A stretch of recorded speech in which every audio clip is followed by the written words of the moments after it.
Avant de savoir qui est le véritable vicaire du Christ, il faut d'abord comprendre ce que signifie un vicaire. Le mot vicaire vient du latin vicarius, qui veut dire substitut ou représentant. Un vicarius était quelqu'un qui agissait à la place d'un autre avec son autorité déléguée. Dans le monde romain, un vicarius pouvait être un fonctionnaire qui agissait au nom d'un gouverneur ou quelqu'un qui représentait une autorité supérieure dans une province éloignée. Appliqué à la foi chrétienne, le concept de vicaire du Christ a commencé à apparaître dans les premiers siècles, non pas comme un titre exclusif à une seule personne, mais comme une référence générale à tous ceux qui servaient au nom du Christ. Au IIIe siècle, Saint Cyprien de Carthage a utilisé des expressions proches du concept de Vicarius Christi pour parler du rôle des évêques comme représentants du Christ dans leur communauté. Cependant, ce n'était pas un titre exclusif ni concentré sur une seule personne. C'est au fil des siècles, surtout au Moyen Âge, que le titre de vicaire du Christ a commencé à être de plus en plus associé à l'évêque de Rome, le pape. À partir du 5e siècle, les papes ont commencé à revendiquer un rôle unique comme représentant universel du Christ sur terre.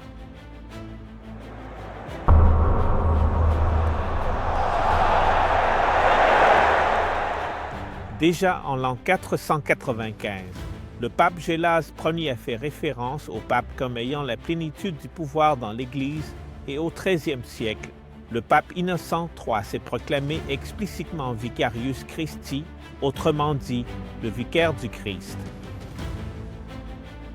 Depuis lors, dans la tradition catholique romaine, le pape est considéré comme le successeur de Pierre et le seul vicaire du Christ sur terre.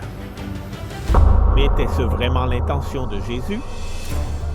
Est-ce que le Christ a laissé un trône humain invisible pour le représenter jusqu'à son retour? Ou bien a-t-il laissé quelque chose, ou plutôt quelqu'un, de beaucoup plus grand?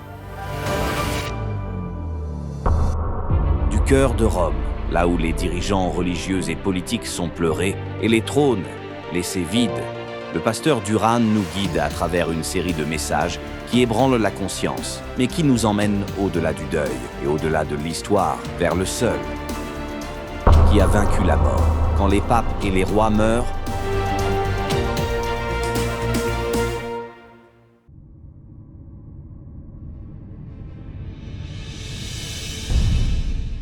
L'enseignement officiel du catholicisme romain, le pape n'est pas seulement considéré comme l'évêque de Rome.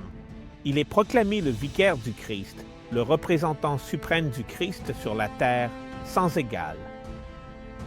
Le catéchisme de l'Église catholique enseigne: le pontife romain jouit de cette infaillibilité en vertu de son ministère lorsque, comme pasteur et docteur suprême de tous les fidèles, il confirme ses frères dans la foi et proclame par un acte définitif la doctrine en matière de foi et de morale. C'est-à-dire que, lorsque le pape s'exprime de façon solennelle sur une doctrine de foi ou de morale, on considère que ses enseignements, sous certaines conditions précises, sont infaillibles, c'est-à-dire exempts d'erreur. Selon la tradition catholique romaine, certains défenseurs de cette doctrine précisent que le titre de vicaire du Christ ne fait pas référence à une sainteté personnelle, mais plutôt à une fonction spirituelle et pastorale, celle de guide de l'Église catholique au nom de son fondateur. Selon la tradition catholique, le fondement de ce rôle se trouve dans les paroles de Jésus à Pierre: « Tu es Pierre, et sur cette pierre je bâtirai mon Église, et les portes de l'Hadès ne prévaudront pas contre elle. Je te donnerai les clés du royaume des cieux. » Matthieu 16, versets 18 à 19. Ainsi, chaque pape est considéré comme le successeur direct de Pierre, appelé à être le principe visible de l'unité au sein du christianisme. Selon les mots du catéchisme, le souverain pontife, évêque de Rome et successeur de Saint Pierre, est le principe et le fondement perpétuel et visible de l'unité tant des évêques que de la multitude des fidèles. En effet, le pontife romain détient dans l'Église, en vertu de sa fonction de vicaire du Christ et de pasteur de toute l'Église, le pouvoir plein, suprême et universel qu'il peut exercer en tout temps avec une entière liberté. Maintenant, est-ce que Jésus a laissé Pierre comme successeur suprême sur la terre? Pierre est-il le roc de l'Église, comme certains catholiques l'interprètent? Matthieu 16, 18. Voyons ce que la Bible enseigne réellement. D'abord, dans Matthieu 16, 18, Jésus dit « Et moi, je te dis que tu es Pierre, Pétro, et sur cette roche, Pétra, je bâtirai mon Église. » Le terme grec utilisé pour Pierre est le mot Pétro, une petite pierre, mobile, tandis que le terme pour roche est Pétra, une masse rocheuse, une fondation inébranlable. Le texte fait la distinction entre Pierre, la petite pierre, et la roche, qui est le Christ lui-même. Ailleurs dans le Nouveau Testament, c'est clair et cohérent, le Christ est la véritable roche. Par exemple, car personne ne peut poser un autre fondement que celui qui a été posé, lequel est Jésus-Christ. Première lettre aux Corinthiens, chapitre 3, verset 11. La pierre que les bâtisseurs ont rejetée est devenue la pierre angulaire. Psaume 118, verset 22, cité dans Matthieu 21, 42. Ils ont bu de la roche spirituelle qui les suivait. Et la roche, c'était qui? Le Christ. Première lettre aux Corinthiens, chapitre 10, verset 4. Jamais Pierre n'est présenté comme le fondement exclusif de l'Église. La seule roche immuable, c'est le Christ lui-même. Et qu'est-ce qui se passe après la résurrection? Lors du premier grand concile de l'Église à Jérusalem, rapporté dans Acte 15, on ne voit pas Pierre présider en tant que chef suprême. En réalité, c'est Jacques qui dirige le concile et non Pierre. Acte 15, versets 13 à 21. Pierre donne son témoignage comme un apôtre parmi les autres, mais il n'impose pas sa décision. L'Église apostolique avançait sous le leadership conjoint des apôtres, guidée par l'Esprit Saint et non par un trône centralisé entre les mains d'une seule personne. Même au sein du catholicisme romain, plusieurs théologiens et historiens ont reconnu que l'idée d'une papauté monarchique comme celle d'aujourd'hui n'existait pas dans les premiers siècles. Je vais te montrer, au moins, que le cardinal Congar, éminent théologien catholique du XXe siècle, a admis que durant les 3 premiers siècles, il n'existe aucune trace claire de l'exercice d'une primauté juridictionnelle de l'épiscopat de Rome sur toute l'Église.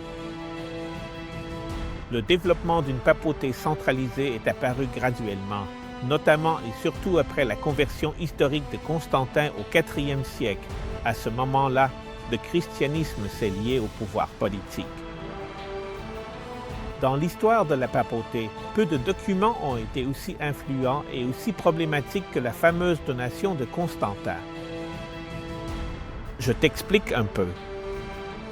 La donation de Constantin est le document le plus ancien qui mentionne le titre papal Vicarius Filii Dei, vicaire, fils de Dieu.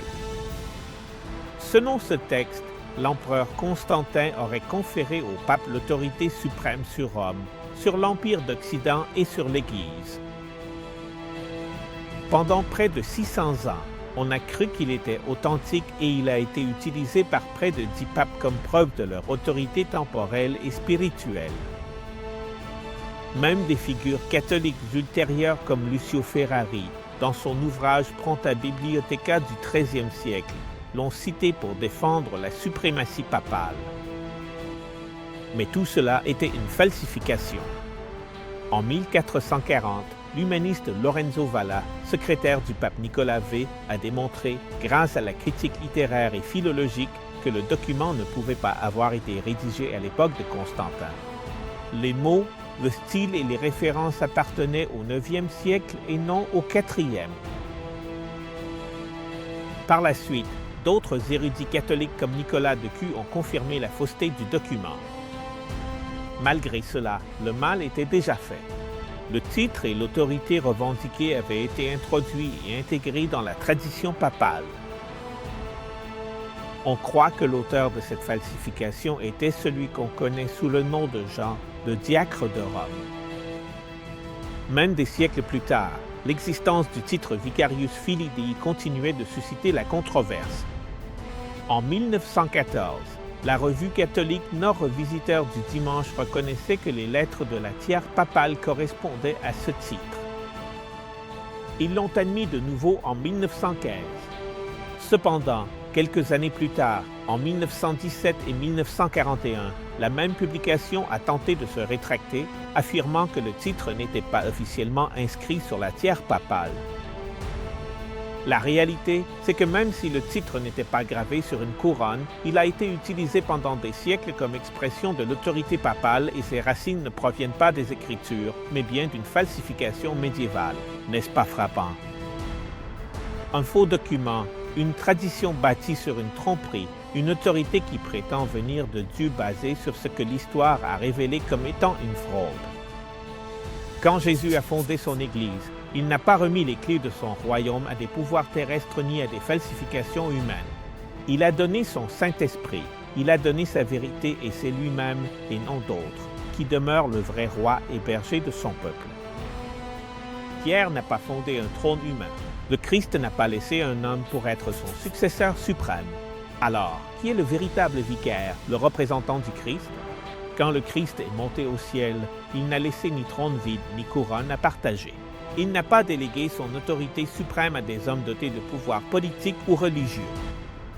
Il a promis d'envoyer son propre Saint-Esprit, une personne divine, son véritable vicaire sur la terre.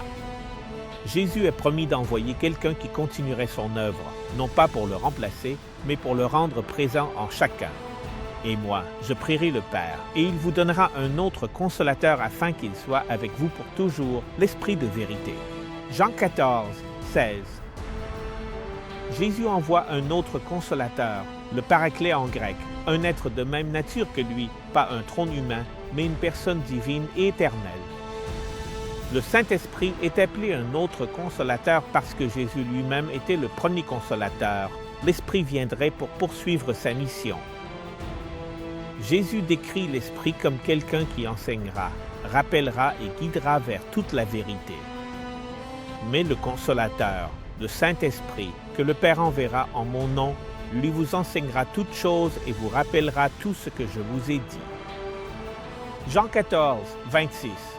Le Saint-Esprit n'est pas un remplaçant improvisé. Il est le Maître, le rappelant, le témoin autorisé de Jésus. L'Esprit ne parle pas de lui-même. Il transmet fidèlement la voix du Fils et du Père. Quand l'Esprit de vérité viendra, il vous guidera dans toute la vérité, car il ne parlera pas de sa propre initiative, mais il dira tout ce qu'il aura entendu et il vous annoncera les choses à venir. Jean 16, 13. Il n'établit pas sa propre autorité. Il ne se crée pas de trône pour lui-même. Il est le représentant parfait du Christ. Le Saint-Esprit n'est pas une force abstraite. C'est une personne divine avec une intelligence, une volonté et des émotions. Des preuves? Il peut être attristé. Éphésiens 4, 30. Il intercède avec des gémissements inexprimables.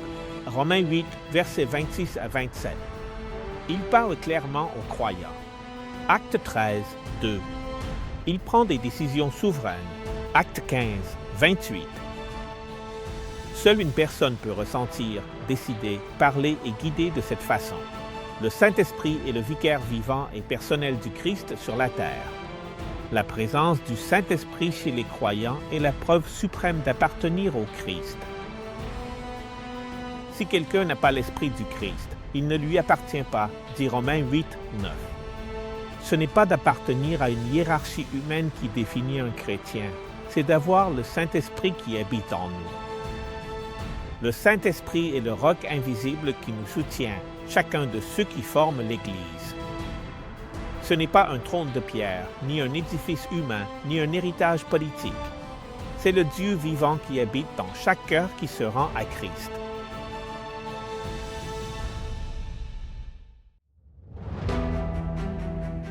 Dans un monde où les titres sont attribués et disputés, où des hommes prétendent être les représentants de Dieu, aujourd'hui je veux te parler du seul vicaire qui n'a pas besoin de couronne ni d'élection. Le Saint-Esprit est le véritable vicaire du Christ, le consolateur qui n'occupe pas de trône de marbre, mais des cœurs simples. L'envoyé du ciel qui ne demande pas de vote, mais une foi vivante. Le guide éternel qui n'établit pas de siège terrestre, mais qui construit des temples vivants dans chaque croyant. Rappelle-toi que tu n'es pas seul. Le Saint-Esprit habite en toi. Tu ne marches pas par ta propre force. C'est la puissance qui a ressuscité le Christ d'entre les morts qui marche en toi. Ne cherche pas de médiateur humain. Ne mets pas ta confiance dans des noms écrits par des hommes. Ta vie est scellée par l'Esprit de Dieu. Le véritable vicaire cherche aussi aujourd'hui. Il te cherche, toi. Il te convainc de justice, de vérité et d'amour. Il touche ton cœur pour te montrer que le chemin n'est pas une religion vide, mais une relation vivante avec le Fils de Dieu. Tu n'as pas besoin d'un trône lointain, tu n'as pas besoin d'une autorité humaine pour t'approcher de Dieu. Le ciel est déjà descendu, l'Esprit a déjà été répandu, le Roi a déjà tendu sa main. Aujourd'hui, tu peux ouvrir ton cœur et le véritable vicaire du Christ, le Saint-Esprit, remplira ta vie de vie éternelle, de vérité, de puissance, d'amour. Le Saint-Esprit est le roc invisible qui soutient l'Église. Ce n'est pas un trône de pierre, ni un édifice humain, ni un héritage politique. C'est le Dieu vivant qui habite dans chaque cœur qui se rend à Christ. Parce que lorsque les papes et les rois meurent, le Christ vit et son esprit règne en nous et pour toujours.